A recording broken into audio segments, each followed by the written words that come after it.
I'm the beast. I'm the predator. Bet you thought your dorky ass sounded cool right then, huh? What did the world even do to you, kid? No. No. Ha ha ha ha ha ha. No. Wait, that's it? And you think that justifies lashing out like this? It's for the symbol. I'm strong now, and they'll respect me. Bullshit. We all get dealt awful cards in life, so why are you more justified than we are? I get that you're a little angry, but your entitlement is hurting folks with worse cards than yours. You can still stop and change your course before you end up doing worse. Think. Juni is quickly rising the ranks to become one of my favorite comic book cartoonists working in the industry right now. And that's for a few reasons. One, his artistic ability is unmatched. He's able to take a diverse array of influences like Mike Mignola's Hellboy, manga like Shaman King, animation like Samurai Jack, and Franco-Belgian comics, and combine them into a simple and yet visually engaging artistic style. But even beyond the art is his storytelling instinct. He's applying a diverse set of stories from European folk tales to more traditional African narratives and combining them all through his own lens to create something that there just simply isn't another example of in mainstream comics right now. Whether that's working for his own original graphic novels in a more work-for-hire setting like his work on Boy Wonder for DC, or in his Image comic series Monkey Meat that we'll be discussing today. Monkey Meat is an anthology, so each issue tells a kind of standalone story set in the broader world, so there's characters that cross over, but you can pretty much read any issue and get a relatively complete story, and I encourage you to do so if you enjoy the work that you hear us discuss today. Because yes, I am joined by my friend Josiah Sutton of the Fruitless Podcast, and he'll tell you a little bit more about that in a bit. If you like what you're reading here, please, I encourage you can support the channel in a few different ways for absolutely free. Like this video and subscribe to the channel. That way you never miss an update, and you spread the love of this comic through the algorithm to more people. Comment below with some of your favorite Juni comics if you've read any. One of my favorites personally is The Fables of Earl King Wood, which you can, I think is a Kickstarter going on right now actually, that you can back and get an edition of that in paperback. You can find my writing over at spikestonehand.com. There I have new comics buyer's guides and links to comics industry news, interviews, reviews, other podcasts and YouTubes that I think you might think are interesting. And finally, if you'd like to support me financially over on Patreon for a few dollars a month, you get your name thrown in at the end of this video, and you get the warm support of knowing you've supported my channel. Right now I'm doing the Divining Comics Challenge, where I'm reading 52 comics in 52 weeks in order to expand my knowledge of the breadth and depth of comics as a global and historical art form. If you'd like to join me in that challenge, the link will be in the description. But without further ado, I would like to extend to you a welcome to my channel, Divining Comics, where I explore the magic hidden between the panels of your favorite comics. Boys and girls, your attention, please. Presenting a new exciting radio program featuring the thrilling adventures of an amazing and incredible personality. Hello and welcome to Divining Comics, my show where I explore the magic hidden between the panels of your favorite comics. And today I have a guest with me to discuss Juni Monkey Meat Volume 1, Josiah Sutton of the Fruitless Podcast, an online friend of mine for a while. I've been on his podcast and looking forward to a good conversation. Josiah, how are you doing today? And maybe tell people a little bit about your podcast. Hell yeah. Hi, I'm Josiah. I'm doing all right. Yeah, I do a podcast called Fruitless. I'm really bad at pitching it every time I have to because it is whatever I want to talk about, and that's a really bad pitch if you don't know me. It's I don't know, politics and media broadly. We'll do focuses on or in the summers I'll do a focus on like Christian music and kind of like get into the weird ideology of evangelicalism and stuff kind of through that conversation, as well as I don't know, we'll do horror movies in October. We'll also do journeys into history and stuff. We did a bunch of episodes this year on the history of fascism. So So it's kind of eclectic, but if you like eclectic, if you like movies, music, history, and politics, then I think you'll have a good time.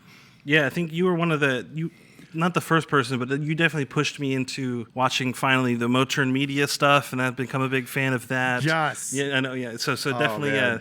Josiah definitely has like you said, an eclectic but interesting taste across the media spectrum. But not necessarily so much. You were saying you haven't read too many comic books before, so I'm glad to kind of dip your toes into that form, that media, right? Yeah, I don't have, like, I didn't really get into comics as a kid, like kind of at the time when I think that's like when you latch onto them if you're going to kind of become really into comics. Outside of like comedy stuff, so like my exposure to comics is like Calvin and Hobbes and Far Side and stuff like that. You could do a lot worse. Love that stuff.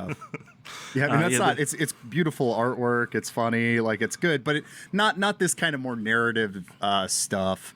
I think like the first time I read like a proper comic book front to back was when we did a Captain America episode on Fruitless, where I had two other like actual comic book nerds able to help me feel my way through all of that. But yeah, well, like I said, hopefully this book by Monkey Meat by it's totally done by one guy, Juni. So he's Senegalese French. I believe his mom is French and his dad Senegalese ancestry, not just a French colonial ancestry. And a lot of his comics do talk about that kind of post-colonial theme. I was listening to an interview where he talked about how his grandparents' generation were like the ones that were like, okay, we want to be free from these French institutions, and his parents' generation were focused on, okay, well, what do we build to replace these things, and kind of how he sees his generation as the ones that are pointing out that they can now see the flaws and the things that their parents didn't build, the ways that they maybe didn't finish out fully the task of freedom, and they're trying to figure out, okay, well, what do we do now with these imperfect things? I think that if there's other.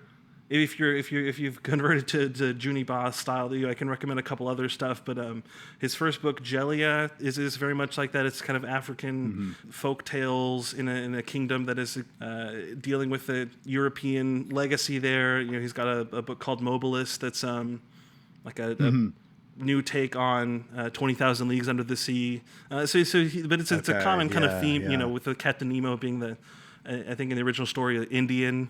That kind of what do we do after the revolution and its inadequacies. That's a lot in a lot of his stuff here. Starting big picture, what did you think of Monkey Meat, of your introduction to Juni Ba? Yeah, I really liked it. I didn't know what to expect going into it because very little comic knowledge as is, and then this seems like it's kind of a special, unique kind of comic. So I did not know what to expect at all. Yeah, I think it was like especially a great pick for like me to read specifically. It just had that kind of like mean-spirited political sense of humor that I really liked. I don't know. It's really cynical, but I think in a productive way. Yeah, definitely. And if you've never read any of Juni Ba's stuff before, he's a very artistically minded, comics person that he was really influenced by Hellboy by Mike Mignola, and he has a very like minimal style that is very easy to read. You can almost understand what's going on most of the time without having to read anything, or so it kind of lets you get that. It's all really visual. Yeah, so we can kind of start going through the issue by issue here, and this first issue, is interesting because I had read it and I noticed, some of the things that I'm sure we'll end up talking about here, but you had a good insight into this that I had not considered. So let's talk about that. In the first issue, you're kind of getting introduced to Monkey Meat Island. In this volume of Monkey Meat, they're all kind of standalone short stories in the same setting here. And so, about this island where they in off the coast of Africa, where they process monkey meat for put in cans and sell it for mass consumption. It has kind of you're introduced to the main character, if there is as close as there is one in this series, named Thaddeus Lugg, and he's kind of this big beefy guy that is, as we find out, trapped into kind of serving these capitalist overlords, despite his maybe initial more revolutionary inclinations, but. So talk a little bit about what you kind of got from this issue, because I thought it was you have one of your subject area expertises that you brought some good insight to. Yeah. So one of my like fixations or whatever has been kind of off and on like French colonial history. Specifically, it was from Haiti is where I got interested in that. But I also read we have a good Fruitless episode about Algeria. That was like a really long episode of the book club that we got into like the kind of complexities of decolonialism in Algeria. Classic leftist move of getting really into Algeria. That's what you got to do. So I don't know Senegal super well, but I do have at least some of that working knowledge to kind of see what's going on. And then one of the things that I got really into while studying Haiti in college was its connection to like zombie movies. So I feel like I'm just plugging my own stuff here, but I have a video it's one of your best essay on the history things, of I zombie. think, your zombie essay. Thank you. I'll link in the show notes. It's a pretty long video essay on the history of zombies, and I ran into that subject kind of by accident while studying what I was kind of just like reading about with Haiti. And it just became a fixation of mine. So the thing about zombie stories, even though this is not a zombie story, although it does reference zombies in kind of passing at once, is that the original premise of a zombie comes out of like Haitian folklore, which has its roots back in like traditional African folklore. It's like the idea of like a sorcerer takes over your body, controls a dead person's body, makes them do what he wants. Like that's the original zombie. Right, it's the a movie sorcerer doing it. White Zombie, right? That's like the original Zombie, movie that does yeah. that. Yeah, not the rock band. Yeah. There's a really good essay specifically on that movie called White Zombie, Black Baghdad. That was pretty influential on that video essay I did. The author of that, Jennifer, the kind of concept that Jennifer Fay had introduced me to was that so these myths are like tied up into colonialism and capitalism. So while like the stuff of that folklore comes from traditional African beliefs, it really, the zombie myth really explodes during that, like its contact with colonialism and capitalism. And the reason for that is that the concept of a zombie is particularly terrifying to an enslaved person, because the idea was like, within kind of more traditional African folklore or whatever, is like when you die, your soul will go back to Africa, back to like green leafy paradise, and you'll be free of what you're enduring here as a slave. I'll Fly Away is like a traditional like American slave folk song. It's like one day we'll get to go to heaven and no longer be trapped. Yeah, we'll in get the out miseries of here. of slavery. Yeah. And so the idea of a zombie is like, what if somebody prevented death from being an escape? You are forced to be a laborer even after death. And so I was kind of like stunned by how I think pretty directly he's pulling that concept in this For first sure. issue. Yes. Yeah, So, and then yeah, kind of updating it to this more like neoliberal capitalist setting or whatever. Right. So this character Thaddeus Lugg, he drinks this kind of mystical soul juice that has a different effect on every person who drinks it, and it kind of makes him explode, and he ends up in heaven where he thinks, I finally escaped, but then he finds out that the major domo of the island, the guy who works for the company and is said to be so masterful at negotiating that he can even negotiate with God. Well, he does just that. He negotiates with God for the contract of a number of souls, including this Thaddeus Lugg, and now he's trapped back in a body with the promise that they can keep doing that as long as he keeps taking his own body. They'll build him a new one and trap his soul back in it. So it is that kind of dark, like there is no escape, there's no alternative that you see in a lot of kind of leftist media. Yeah, I think also like I was really struck by how smart the writing is in this, where it would never introduces something that doesn't like pay off later. Because even those the throwaway line of like the salesman is so good he can negotiate a deal with God is like a passing line in like one of the early pages, and then by the end it's like, oh, like it's like pays off as a joke. And I was thinking even the same thing with I think at least the body he gets put into after he dies is the one from one of the like workers that died in the beginning that like was out with him hunting for monkey meat or whatever. And so and the salesman makes like a passing comment like, we'll find use for the body, like don't worry about it. And then it pays off. It's like, oh, that's the use for the body. His soul's going to go into that body.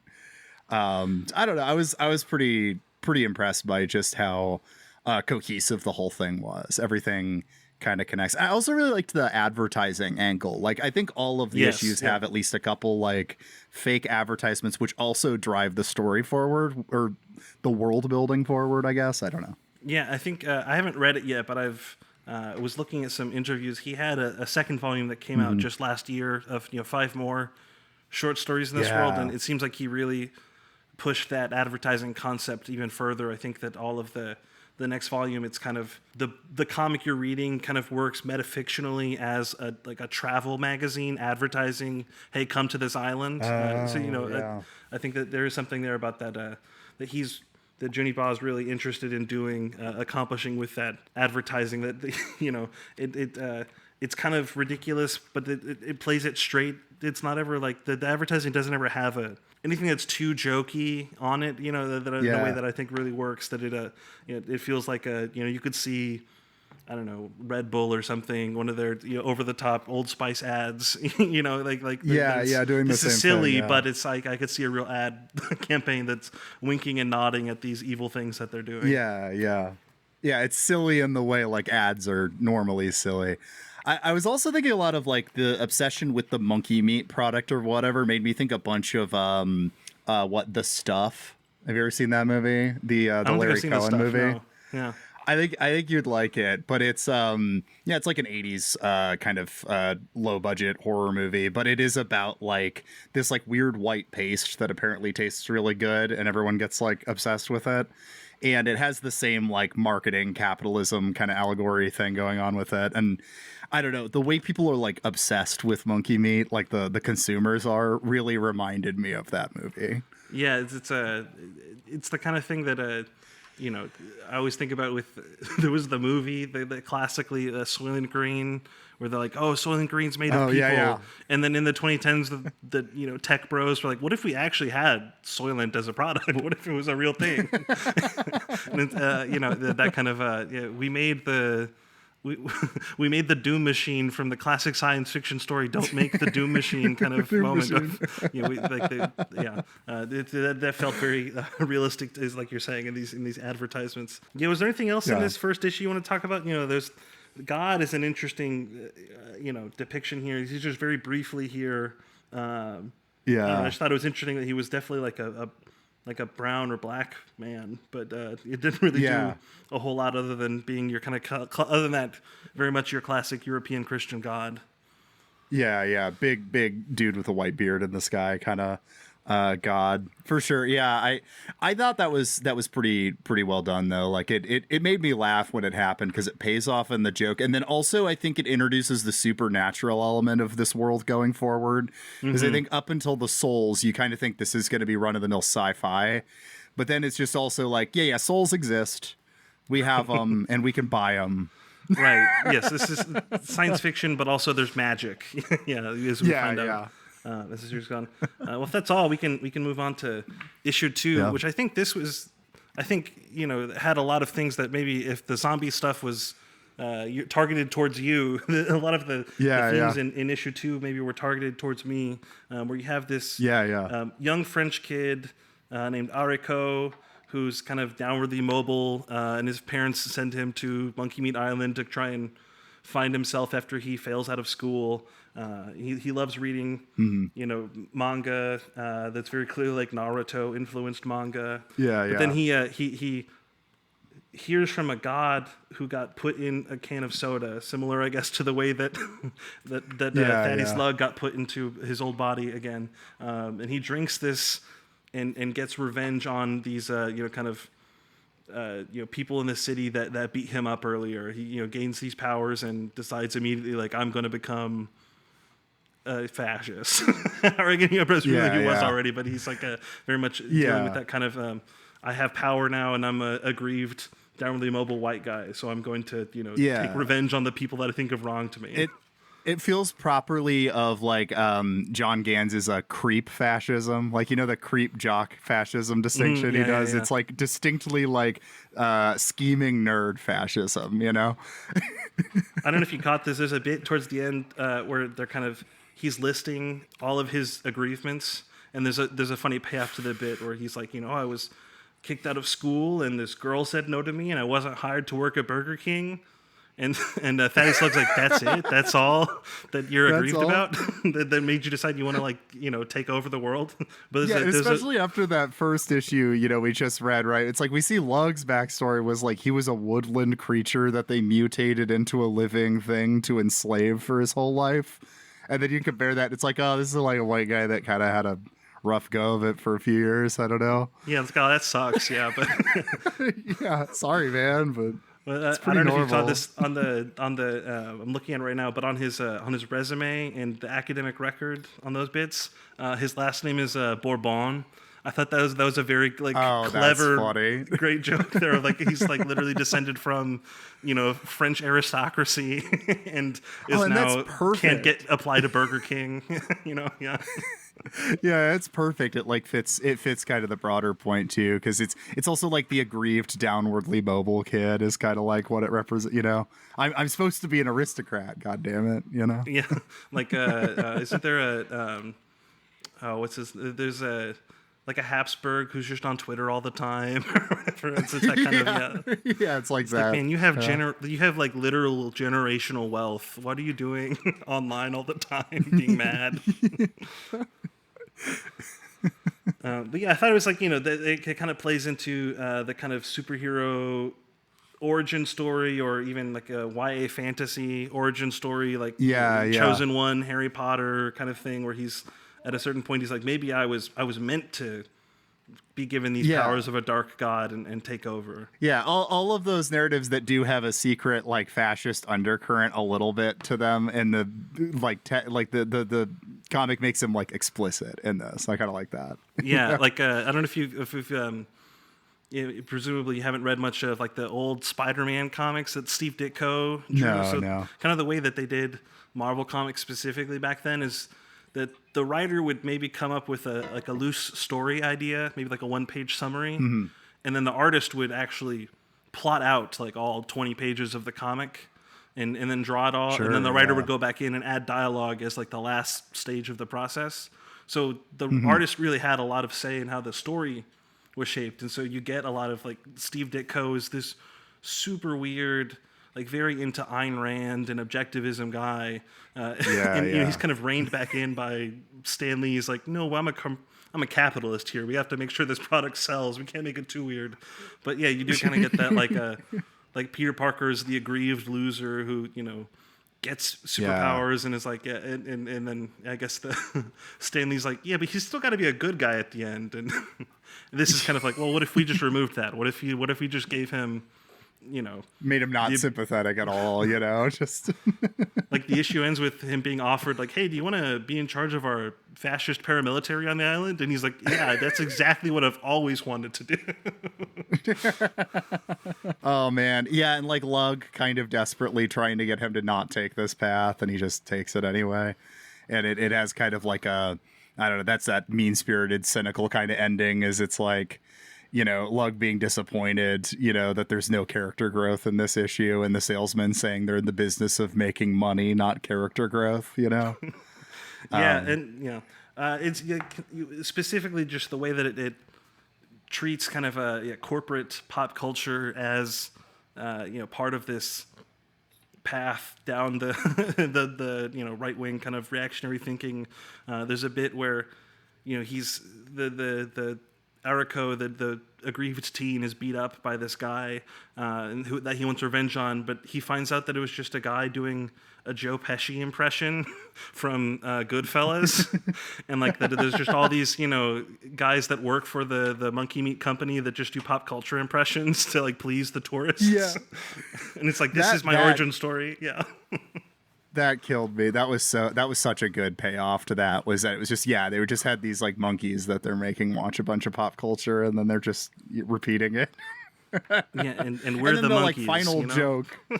Yeah, and then the kind of depressing, I don't know, like the final joke of the issue is then that all the monkeys are watching Doctor Strangelove. It's called Weird Love, but it's Doctor Strangelove, and so then you're just like, oh no, now they're gonna imitate that. Like it's just kind of like, the world could end. All right, end of the issue. Yeah. And the final thing I think I have to say on this is that it's Juni Ba does much sparser coloring on this, right? It's almost all black and white with just little hints of yellow for emphasis and to draw your eye. So it is much more aesthetically aligned with the kind of shonen manga that we were saying that he's that the main character, in addition to kind of being superhero stuff, it is very much like a Naruto or I don't know, whatever, any of those other kind of media that is designed to appeal to 12-year-old boys. That is fine if you're 12, but once you start hitting 20, it's maybe you need to start watching some real movies and reading some real books. Yeah.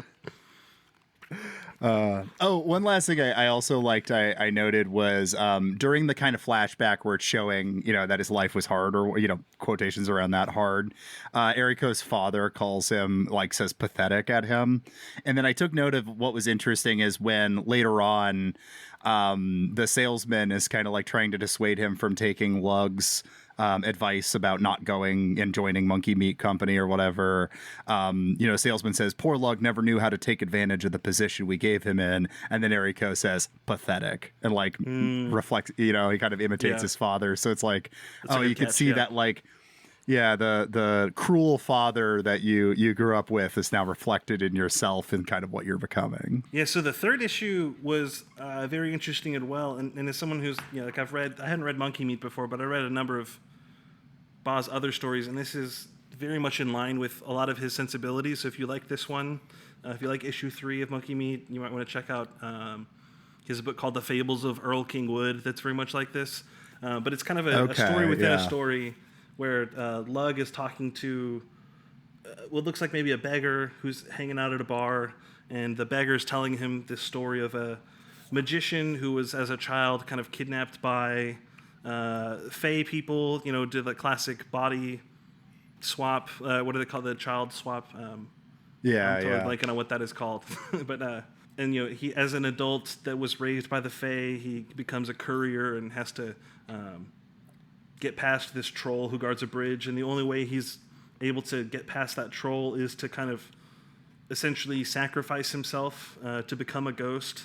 And then you find out that the package he was delivering was another child that was taken by the Fae people, and he's delivering it back to the child's parents that were in a refugee camp, right? So it kind of ties that, children being abducted, that's a very European folk story, to, the child separation that happens at refugee camps and borders, across the world. And I thought that was an interesting, definitely take on that kind of, like I said, very, very common European folklore of your child being taken and replaced, put through a more, border region colonialism kind of lens there. Yeah, absolutely. I also took an interesting note of the way he is able to cross that bridge that's guarded by the troll is that he had taken some potion that the Monkey Meat Company makes their employees take. It's clearly about monkey meat, even though they're pretending the story isn't actually about that. And it makes them continue able to continue working after death. So I was like, oh, hey, look at that. The zombie thing's back. And it was kind of an interesting way of using that, where it's that's how he's able to cross the bridge, because the bridge has a curse on it or whatever that no living person can step foot on it. But because he dies and then is reanimated through the potion, he's able to pass through. And so, I don't know, there's something of using his dead labor in order to save someone from that same path or whatever that I thought was kind of moving or whatever. This is the most heartfelt, least cynical story in this. There's still some good in the monkey meat world, It's kind of like the classic saying of that the capitalists will sell us the rope that we used to hang them, kind of thing that communists would say in 1917. I don't know if that's actually a real quote or if it's one of those ones that gets I don't know, misattributed over the century since then. But that he's able to. I think it's also interesting to your point there of they're bringing back this kind of choosing death in order to save somebody else story that you get in the first issue, is that this is an older guy telling it to Lug who that happened to, right? He's kind of maybe trying to encourage him in a way, he's trying to let him know hey, there is still hope and goodness in the world, that this awful thing that has happened to you, that maybe you can continue to channel that to help others and to help the future generation, to help children. Yeah. Which I think fits into what you were saying about the author kind of in their his attitude toward decolonial African context in general, like this, like we're the next generation that has to kind of build it after the revolution and kind of continue the project of decolonization or whatever. Yeah, and I thought there was another interesting thing too, where I mean, I assume this has to be intentional, but that all of the characters that were kidnapped by the Fae, that kind of changeling characters, that their eyes become golden, and that narrator, the old man beggar, who his eyes were kind of that golden color the whole time before you really noticed it. So I think that there's something to there. Oh, like that's he's cool. been through this maybe himself, and he's like you said, passing it on to each successive generation, his wisdom there. Yeah, and I don't know if we had mentioned that final little payoff too, is that the bar they're at is owned by what's clearly the family from that story. Yes, I thought that was that pretty had their well done. kid, Like taken. I really liked it. This one like stands alone really nicely. I agree. This could be the if you wanted to I don't know if You only wanted to read one Juniper, issue. If I was Juniper and I was trying to like submit for awards or something, this might be the issue that you put in. Yeah. And it even like calls out at the beginning where Lug tells the older man something like, what does he say? Your stories are never what they appear to be, and he's meaning it as an insult, but I think, we the reader understand that is not what that means. Yeah. This might be an allegory or something. Yeah. I don't know. Might be a deeper meaning here. So issue 4 was another one that was kind of dealing with fan culture the way that issue 2 was a little bit. There's a girl who's a big fan of the Monkey Meat Corporation and buys all the products, so much so that she gets to visit them. But while there, she, because of a kind of situation that happens, an incident at the hotel, learns that her heroes are not all they're cracked up to be, that they basically participated in the eradication of a genocide, I guess you'd say. But it's kind of, Juni masks how dark that is by making the beings being genocided like little small woodland sprites, like kind of like Smurfs or something. But yeah, it's like this is a very dark issue. This is one of the darkest ones, it feels like, in such a, like, I don't know, in like a goofy delivery way, but it is like, I mean, even down to what the Monkey Meat Company is selling, like little plushies of this like tribe they eradicated, it's kind of horrifying. It's like honorary merch in honor of them. You can buy our products. It's very like, oh, we want to honor this people that we eradicated. It's I don't know. Once they're no longer a threat or in the way, then we can talk about how beautiful their culture once was, that kind of thing. And then she finds out that Lug helped with the murdering of the tribe, which I don't know. That was it's sad. It's well done. But it's like a, I don't know. Yeah, it does it in a way that like gives Lug just enough deniability that you can maybe still root for him as a character. Like he thought that they were just we're identifying it so that we're just discovering them. We don't hurt them anymore. We're just discovering, and then he gets knocked out while the rest of the people do the actual murdering. So it is kind of an interesting thing there where he's complicit, but maybe not, fully. So I think that's probably well done if we're expected to care about Lug going forward, right? And I thought this one, despite the kind of darkness, it did end on an interesting note there where the narrator, who I don't know if many of these stories have a kind of third person omniscient narrator, but this chapter ends with one where the narrator says, we conclude the story on the tears of this naive, heartbroken child, but on the day young Estu loses her hero, she isn't yet aware she's about to become one herself. And I thought that was interesting because it doesn't pay off in this volume at all. We don't ever actually see her. I thought the next issue we might end up seeing her become the hero, but we don't. Yeah. Maybe that happens in volume 2, but I thought that was, to your point of, there's just enough optimism maybe to kind of help the awfulness go down a little easier. I don't know. Yeah, a little. It's a little sweetness. I couldn't tell if maybe she was supposed to be the person who tells Golo to go into the factory in issue 5 or not. No, I couldn't tell if that was supposed to be an older version of her or not. but it's ambiguous. I couldn't tell if that was supposed to be like an adult version of her or not. No, I agree. That was or even if she's Gola himself, I guess he's wearing a mask the whole next. Oh issue. yeah, that's true. Yeah, you never know where he comes from.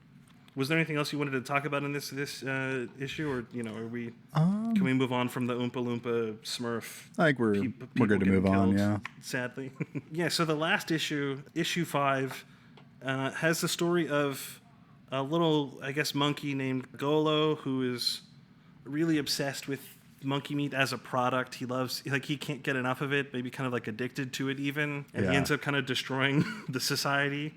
As a result, in order to prevent that society from being destroyed, they build a giant robot that further destroys everything. It doesn't actually save the day. It ends up making things worse.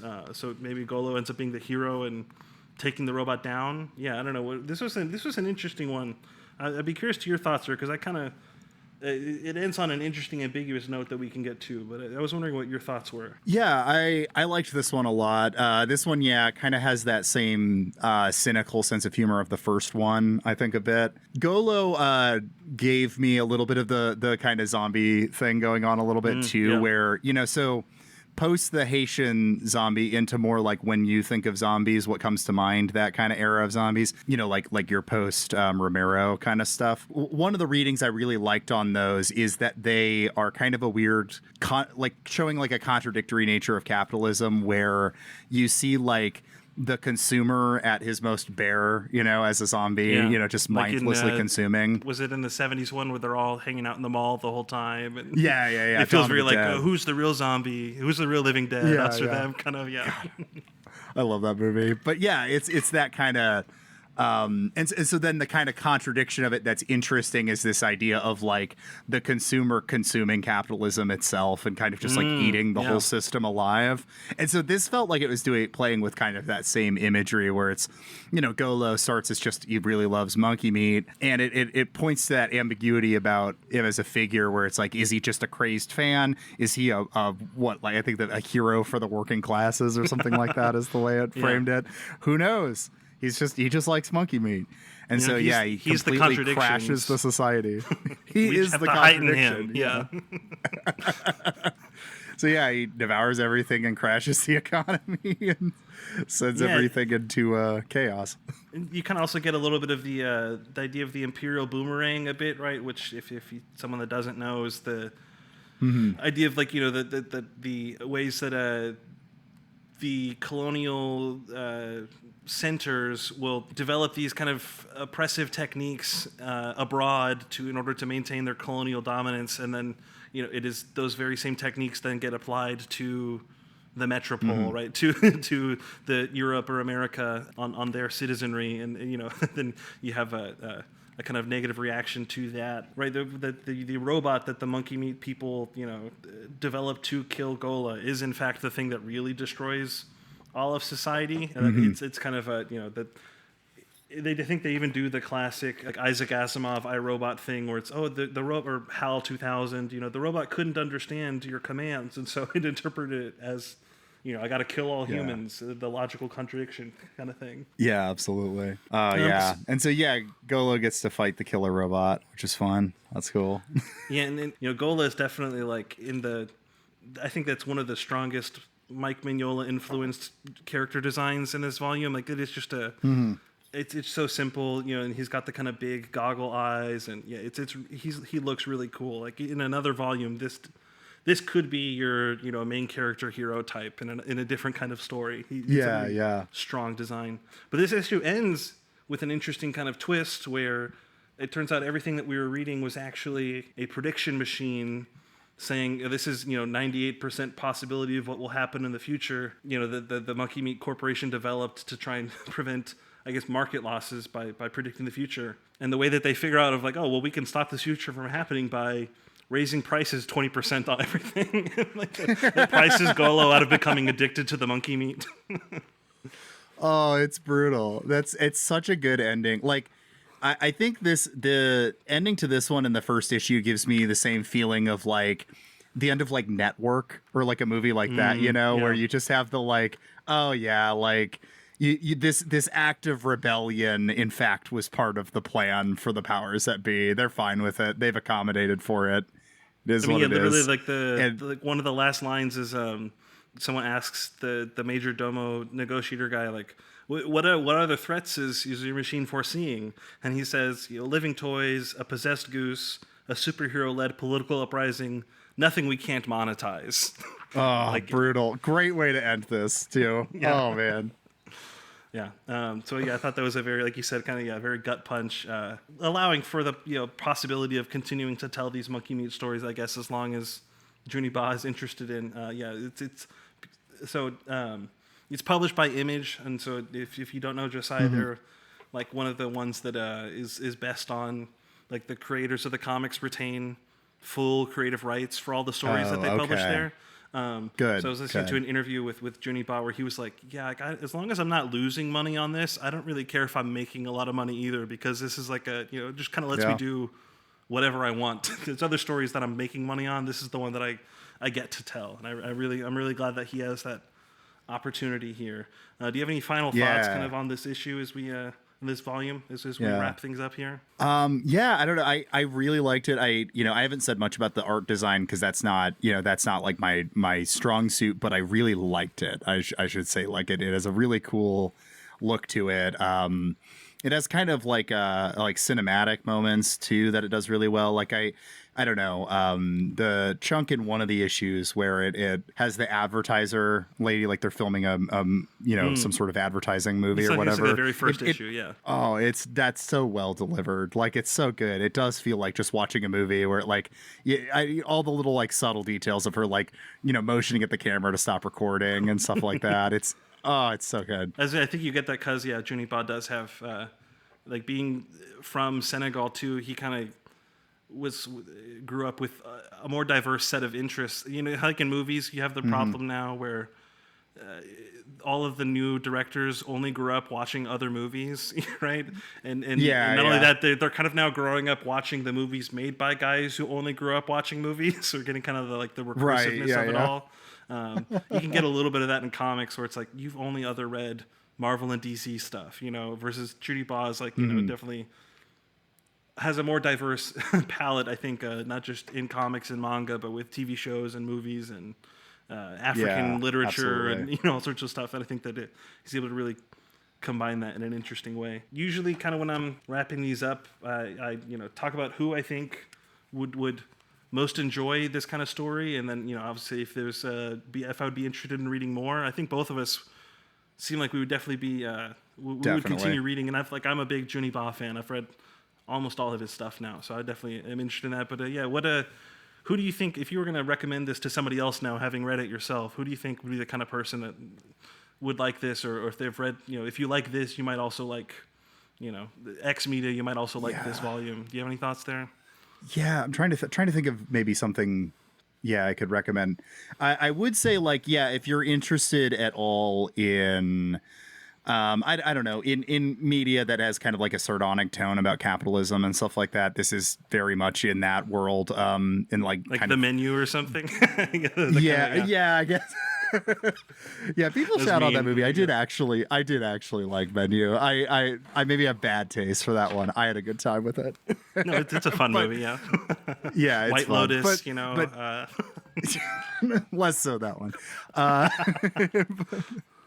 But yeah, I mean, if you like that kind of thing, but I also think it's if you have a little bit of working knowledge about like French colonial or kind of decolonial movements, I do think you'll get more out of this because there's a lot of, I don't know, subtle attitudes or whatever that come out from this that you'd be familiar with. Yeah, I don't know. I highly recommend it. I think one of the kind of reoccurring co-hosts on Fruitless, Jackal, actually specifically, I kind of want to see if he's read this, because if he hasn't, he would like this a lot. Oh, for sure. Yeah, and I know Jackal is also big, as most comic book readers of taste are, a big Hellboy fan, and like I said, Mignola is one of the like explicit main influences of Juni Ba artistically. Like, he was talking about how in Senegal that you would only get, the library there would have like one volume of a comic series, and so he would just read that all year basically. Yeah. And then he'd go to Europe in the summers with his mom and would buy like, okay, I have $20 or whatever. I gotta figure out how to spend that on getting as many things that I'll be reading again for the next year. So I'm stuck with it. And so Hellboy was one of those early things that he really latched onto. So definitely, if you like that kind of Hellboy aesthetic, you could definitely read that. I've been reading a lot of comics recently that are, for lack of a better term, they're the kind of homework comics, right? It's like classics that you kind of have to get to. I think I saw the most recent few episodes you'd done were like, I'm sick of reading all these terrible, boring French comics. But so I'm glad to finally get to stuff where it's like, oh, there's intentional thematic depth here, told in a simple way that visually anybody can get to, but there is like a actual conversation that you can dig into and have it. So I'm really if you like comics that are that kind of bit of elevated a little bit more maybe than stuff from the 60s and 70s that was really a little more crassly commercial, definitely would recommend checking this out. Yeah, definitely. Not at all a comic kind of thing, but if you also kind of want to explore some of these themes in a very different way, there is a pretty strong tradition of Senegalese film that I haven't explored too deeply, but I know is out there. And I do highly recommend the movie Black Girl.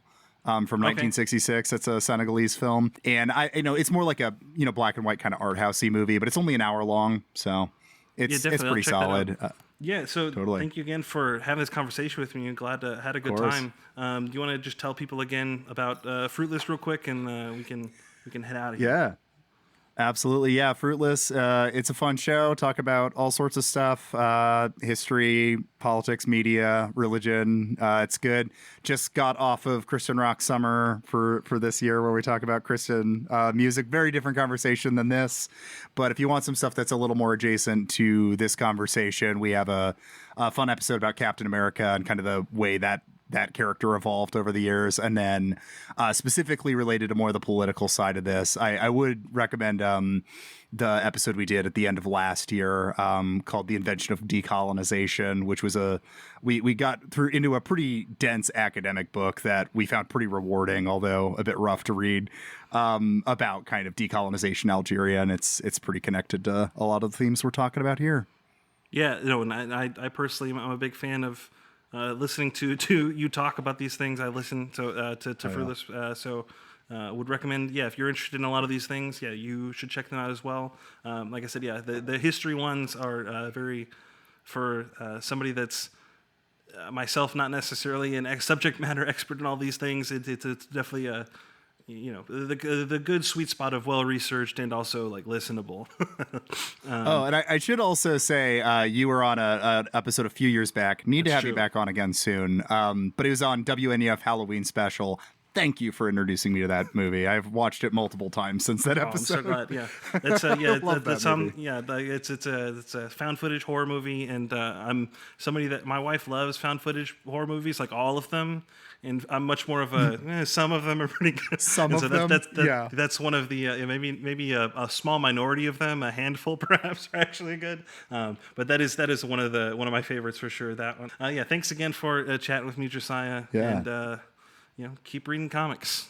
Don't let the magic of comics die. Old Enoch, he lived to be 365 when the Lord came and took him back to heaven alive. I saw the light from heaven shining all around. I saw the light come shining. I saw that light come down.